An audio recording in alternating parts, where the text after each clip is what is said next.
I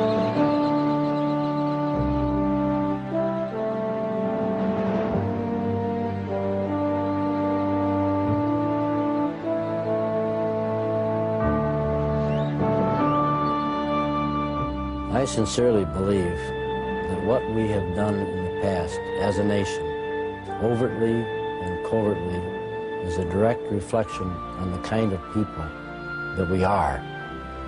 And I feel obligated to help set the record straight so that we know what we are and what are our evils, so we can divest ourselves of those evils and become, again, a great nation. I don't want to live like a beggar for justice. I don't think it's becoming of this country. But all those lies that have been told to me and to other people, it's a very bad foundation for our society, and nothing based on lies can withstand very long. I do not want my children or my grandchildren to grow up in a country where the people are lied to or something is covered up. The American people can handle the truth. It's been that way since the day we were born. All we need is the truth. Let's put it to rest.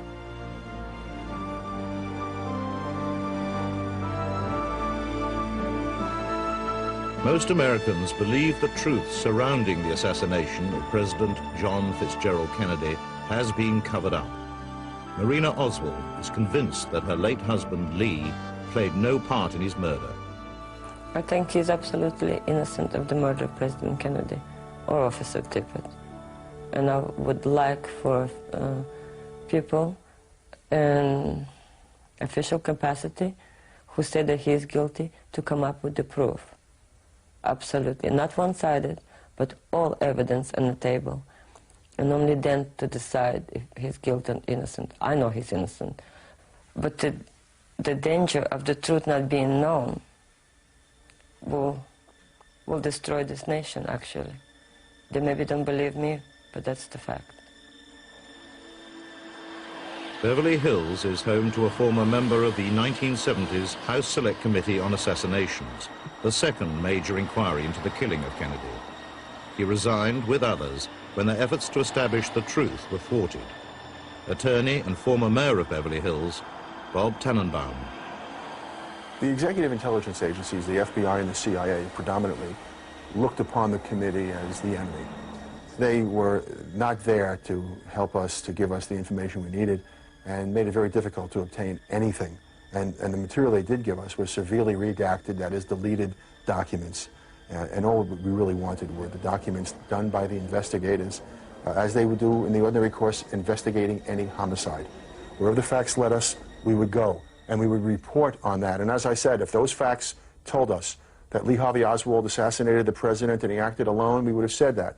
If it were that Lee Harvey Oswald acted with others, we would have said it. And if it was that others killed the president and not Lee Harvey Oswald, and those were the facts, we would have said it. How did they frustrate us? They weren't interested in subpoenaing people who were critical to the investigation, and people who were subpoenaed, who were lying to the committee, who were in the government, and not doing the right thing. What was the right thing? To hold them in contempt and or charge perjury. That required a vote of the committee, a vote of the House of Representatives, and a submission to the U.S. Attorney's Office. They weren't prepared to do that because they really didn't want to find out the truth publicly. And when you have a homicide investigation, you're either involved in the truth-finding process or you get out of the business. So the government maintains the case is closed. It's left to lone individuals to pursue the truth, and it's a long and arduous journey across a bleak landscape. One such pilgrim is now revealing previously hidden information using the latest computer technology.